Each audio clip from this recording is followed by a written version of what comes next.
Welcome to the webcast with Rabbi Pearl, Torah Talk, for June 10th, 2014. We're going to be discussing the Triple Crown, the Belmont Bomber. Let us begin. Welcome. Belmont Bomber inspires us to discuss the Triple Crown and Torah Talk. Belmont Park is exactly 5.4 miles from Al Chabad in Mineola. Just a few hours before the Belmont Stakes began, we sat at a late Shabbos afternoon gathering, and someone suggested that we all knock back 3 shot cups of Crown Royale to wish success to the horse, California Chrome, the Triple Crown contender.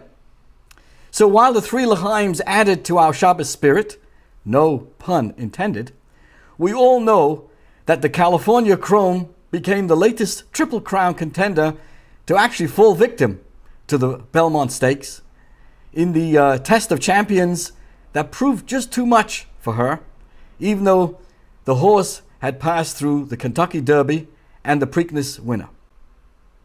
What we now wish to share with you is what Judaism, what Torah has to say about winning the Triple Crown. But first, hold on to your horses for some humor. And I say that straight from the horse's mouth. A horse walked into an ice cream shop. "I'll get a chocolate ice cream cone," the horse said. And the ice cream cone man, John, gave the horse the cone. The horse, having a $10 bill in his pocket, gave the money to John. Since John thought the horse wouldn't know anything too much about money, he gave the horse $1 back. "Thanks for coming," John said to the horse. "We don't get many horses around here." And the horse replied, "Well, it's no wonder for $9 a cone." I share with you some lessons in life from horses. There was a follower of Rabbi Meir of Primishlan, and this follower complained to him, he was a great holy man, that he had a competition, somebody who had started a competing business against him. "He's depriving me of my livelihood," cried this chassid, this follower of this Rebbe. "You must tell him to close his shop." The rabbi responded, "Have you ever noticed how a horse behaves when he's led to a stream to drink? He begins to paw angrily at the water with his hooves. Only when the water is well muddied does he begin to drink. Why does the horse act this way?" "I don't know," said the chassid. "Why? Because the horse sees his reflection in the water and thinks that another horse has come to drink the water. So what does the horse do? The horse kicks with his paws until he has chased away, so to speak, the other horse. What the horse doesn't understand," concluded Rav Meir, "is that God has created enough water for all the horses." Powerful thought. Now I share with you a story that the Lubavitcher Rebbe shared at the Farbrengen in 1951. Again about a horse. This is about Rabbi David Tzvik Chaim. He passed away in 1926. He was a legendary Lubavitcher chassid, renowned for his scholarship and piety. And every year he'd walk to the town of Lubavitch, where the Lubavitcher Rebbe's resided, and he held court for more than a century. That's where the Rebbe's began. So this rabbi wanted to be with the Rebbe for the holiday of Shavuos. As he aged, it was a long trek from Chernigov, where he served as the city's chief rabbi. So it was quite difficult for him to walk all the way to the town of Lubavitch, forcing him to make the trip to Lubavitch as twice a year, because he was getting old, it was hard to go. His children suggested that they hire a horse and a buggy to take him to Lubavitch, which would allow him to continue his annual tradition, not just go, every long period of time without going there. And the elderly chassid refused the offer. He says, "When I arrive in the upper worlds, after the age of 120, when he would pass on, I do not want to waste my time on discussions and debates with horses. If they assist me in my travel to Lubavitch, they will be demanding part of my reward for going there. In truth, he says, I can defeat the horses in debate. But in the world of the upper worlds, why should I waste time debating horses? And the Rebbe said, there's a moral to the story. We too have a horse. We have a thoroughbred. That's the animal side, the animal within us. We have to contend with that animal, that horse. This internal horse, what drives it? Selfish impulses. It resists acts of selflessness and godliness. So when we're faced with an opportunity to do a mitzvah, to do a good deed, such as demonstrating our love for a fellow or giving charity, there's no place for negotiations and debates with a horse regarding how to fulfill this mitzvah. It's a waste of time. So with this in mind, I now share with you what is Judaism's version of the Belmont Stakes Triple Crown. And I refer you now to a Mishnah in the name of Rabbi Shimon. Rabbi Shimon teaches us that actually every one of us carries 3 crowns. There's the crown of Torah, the crown of Kahuna, which is priesthood, and the crown of Malchus, which is kingship. And the Mishnah says, but the crown of a good name is greater than them all. This comes from chapter 4, number 13. Now, these 3 crowns, it says we have 3 crowns, a triple crown, and yet it goes on to say that the crown of a good name is greater than them all. How are we to understand this? Let me share with you a beautiful insight that explains, as you can see on the bulletin board right now, we have the triple crowns that I mentioned: the ark, the golden altar, the golden table, and the menorah. In the temple, 3 of the 4 primary objects in the holiest part of the temple in Jerusalem, that of course is the Beis HaMikdash, had crowns. And you look at my PowerPoint, you see the ark has a crown on its rim. The golden altar also had a crown on its rim. The golden table had a crown on its rim, except for the menorah. It had no rim at all. These 3 items, the ark, the golden altar, and the golden table, had crowns around them. It means that they had a golden rim decorating them. So again, it's the ark of the covenant, the golden table, and the golden altar. But the menorah did not have this rim. Let's analyze for a moment. The ark contained the 2 tablets given to God by Moshe. Obviously, that corresponds to the crown of Torah. I refer you to our bulletin board, right? The ark had the tablets, therefore represents the Torah. The golden altar, on which the priest offered the incense, corresponds to the crown of Kahuna, priesthood.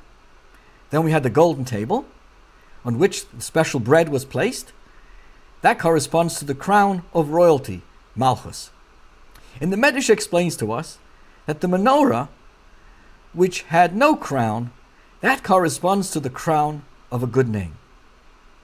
Let's investigate the meaning behind all of this and take a deep lesson about the crowns that we all carry, the triple crown, and yet the crown of a good name surpasses them all. And the significance of why the three crowns that we mentioned, the crown on the ark, the golden altar, and the golden table, they had rims as opposed to the menorah. Why would this be? What is a crown? What does it represent? The word used by the Torah for a decorative crown that are on these sacred objects in the tabernacles was called a zer. The word actually closely relates to the word nazir. Designating a Nazirite is somebody who dedicates his life to a holy purpose by abstaining from wine and certain other things for a designated amount of time. And the Torah teaches us that this person who becomes a Nazirite cannot become in contact with impurity. And the reason given, because he wears a nazer upon his head. He has a nazer. He has the crown of God upon his head. So the crown of God that's upon this Nazarite's head is a reminder. Here's a person who has to take control, has to abstain from certain items, wearing this, so to speak, this crown, metaphorically.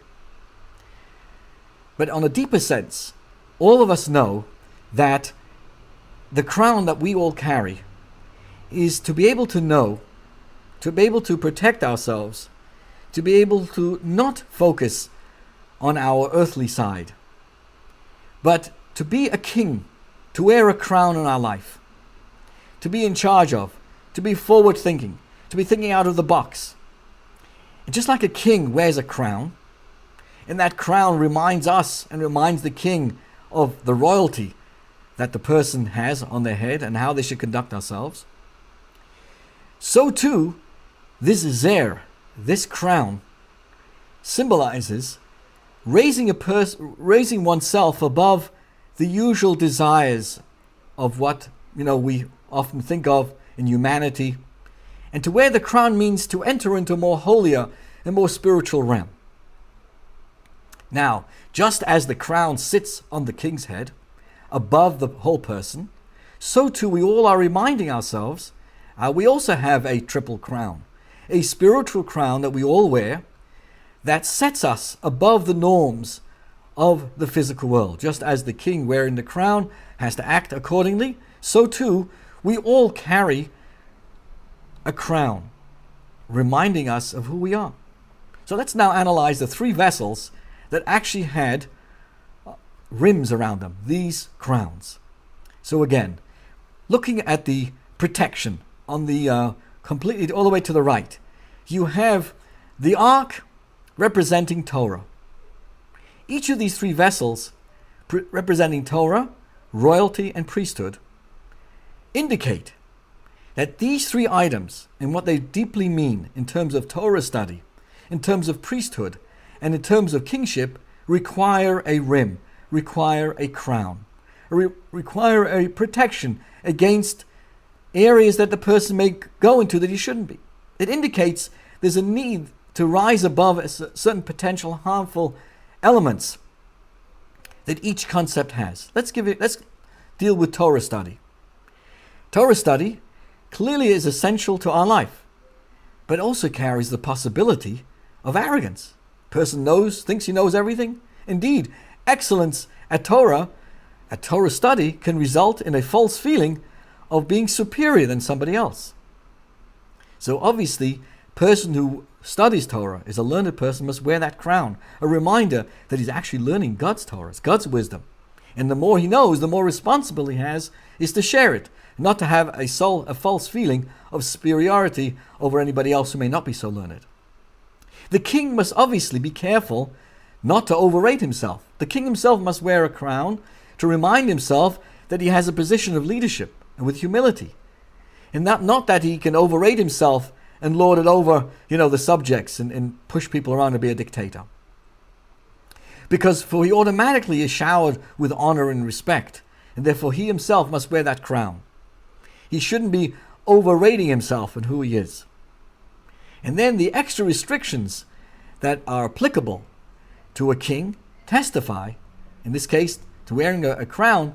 He has to be very careful in these areas. The Torah tells us the king must not have too many horses and many other areas.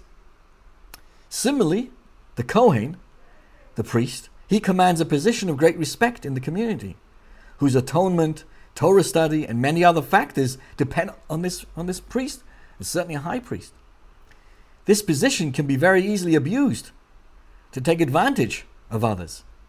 So the Kohen and the high priest also has to wear this crown, so to speak. Great care is needed to avoid this. So each of these three gifts to the Jewish people, and looking at the PowerPoint, the ark, the golden altar, and the golden table, they represent Torah, the study of Torah, priesthood, and leadership of Malchus. They all had a rim, a crown on the items to protect the deeper meaning of not leading oneself, learning to arrogance, taking advantage of somebody, or overrating oneself.